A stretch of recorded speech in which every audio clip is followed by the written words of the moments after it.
So, good morning, students. Yesterday we have seen some of the concepts of oops over there. Just I will wrap up these all the points in 1 to 2 minutes. Then we shall go for next concepts of oops.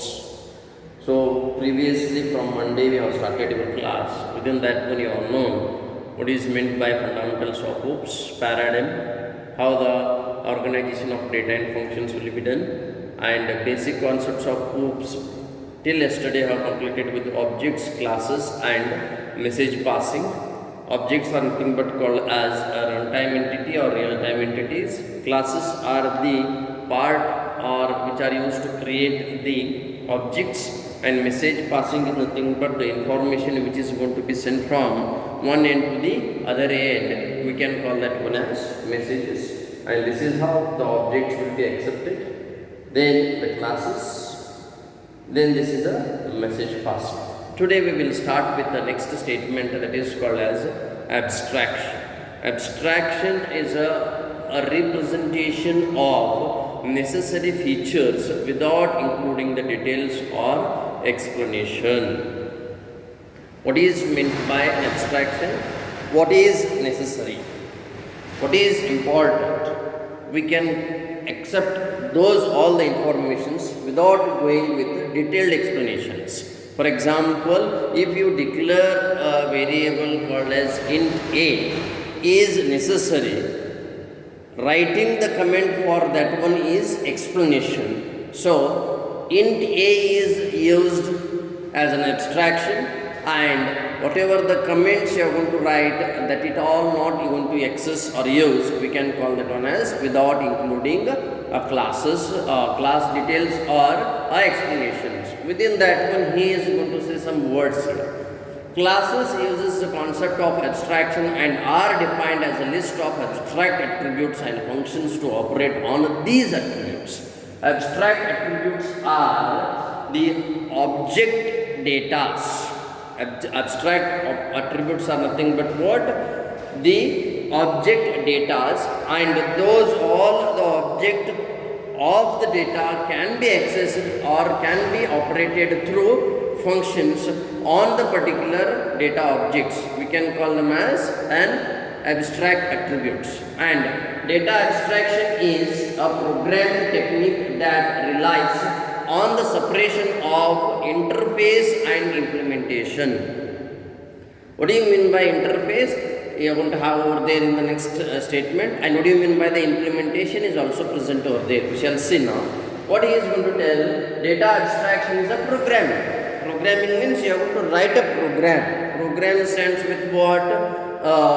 Class name, the information you are going to give, the data you are going to give, the functions you are going to declare. This is called as a technique or a programming technique which is going to separate what is the interface and what is the implementation, where data abstraction is going to define. Implementation means denotes how variables are declared and how functions are coded. How you are going to declare the variables? By defining with or declaring with different types of data types. We can call them as what? Implementation. Variables can be defined, can be declared. Like that way, functions can also be defined, can also be declared.